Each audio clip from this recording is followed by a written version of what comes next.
Yo les gars, yo tout le monde, j'espère que vous allez bien. Aujourd'hui on se retrouve pour une toute nouvelle vidéo. Dans cette vidéo on va parler d'un vrai problème, d'une addiction qui va sûrement toucher les générations futures. Être addict aux IA. Dans cette vidéo je vais surtout vous parler de moi, je vais vous dire ce qui a changé en moi depuis que j'ai connu les IA.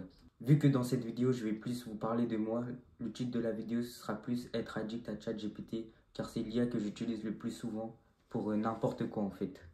Tout d'abord, qu'est-ce que ChatGPT? Pour ceux qui ne le savent pas, ChatGPT est une intelligence artificielle, IA, qui peut répondre à toutes tes questions. Genre ça peut être des questions simples et bêtes. Par exemple, quelle couleur de haut je pourrais mettre avec ce magnifique short Nike? Ou bien qu'est-ce que je pourrais manger ce soir? Ou bien il peut aussi te répondre à des choses beaucoup plus compliquées, comme fais-moi un commentaire de texte en français, ou bien comment gérer une fille. Bon, maintenant que vous savez toutes et tous à peu près de quoi on va parler, c'est parti pour la vidéo. Pour commencer, on va parler des points positifs de ChatGPT. Point positif numéro 1, il peut vraiment t'aider.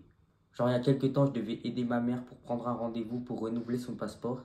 Mais pour prendre rendez-vous pour renouveler son passeport, il fallait que je trouve le bon lien pour prendre rendez-vous dans la préfecture le plus proche de chez moi. Par exemple, là, c'était Paris. Et chaque préfecture a un lien différent pour prendre rendez-vous. Par exemple, tu ne peux pas prendre rendez-vous pour la préfecture de Paris avec le site web de la préfecture de Marseille. Bah ouais, logique. Du coup, moi, vu que je suis un bon fils, une bonne personne, Ouais, ça doit être ça. Ouais. j'aide ma mère à trouver le bon lien pour aller sur le site de la préfecture. Ça devait faire des heures que je le cherchais, non c'est faux, même pas 20 minutes en vrai, mais je le trouvais pas, donc j'ai arrêté par flemme. Quelques jours plus tard, je vois ma mère qui arrive et elle me dit, vu qu'on n'arrive pas à prendre rendez-vous, je vais aller voir des professionnels. Je vois, elle me dit aussi et surtout, c'est 50 €. Frère, 8, 16, 24, 32... Plus de 6 grecs pour prendre un vieux rendez-vous. Du coup, désespéré, je demande à ChatGPT. Et là, je vois, il me donne le bon lien, le bon site, et il me dit même comment faire. Et surtout, il m'a fait économiser 50 €.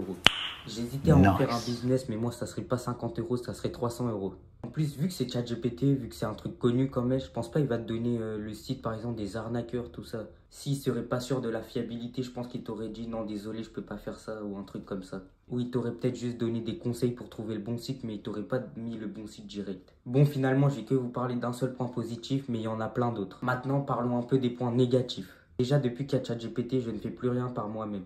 Genre, dès qu'il y a un truc chiant à faire, je demande direct à ChatGPT. À cause de ça, des fois, j'ai la flemme de réfléchir. Et on dirait aussi que j'arrive plus à retenir les choses. Par exemple, des fois, ma mère, elle me dit de faire un truc. Et 5 minutes plus tard, j'oublie de faire le truc. J'oublie carrément qu'elle me l'avait dit. Et pareil pour l'école, j'arrive même plus à retenir une définition ou une date en histoire, là. En gros, tout ce qui date de plus de 5 minutes, j'arrive même plus à le retenir. D'ailleurs... Yo les gars, yo tout le monde, j'espère que vous allez bien. Aujourd'hui, on se retrouve pour une toute nouvelle vidéo. Bon, je rigole, je suis pas con à ce point quand même.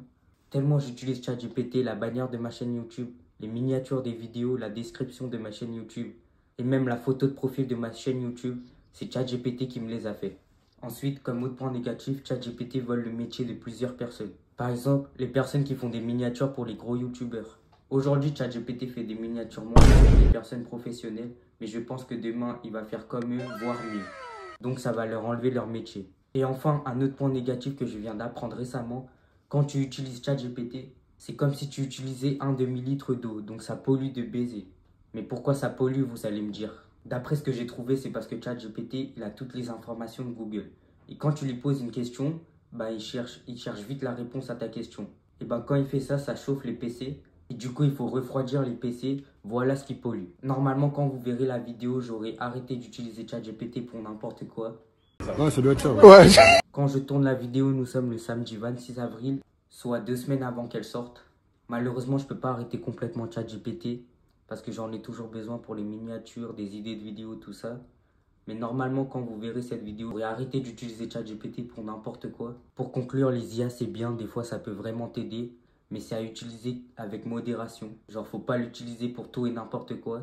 Si vous l'utilisez pour vos devoirs, d'abord essayez de le faire par vous-même et après vous demandez à ChatGPT, mais d'abord essayez de le faire par vous-même. C'est déjà malheureusement la fin de cette vidéo, j'espère qu'elle vous a plu. Si elle vous a plu, n'hésitez pas à la liker et à surtout vous abonner. On se retrouve très bientôt pour de nouvelles vidéos. Au revoir.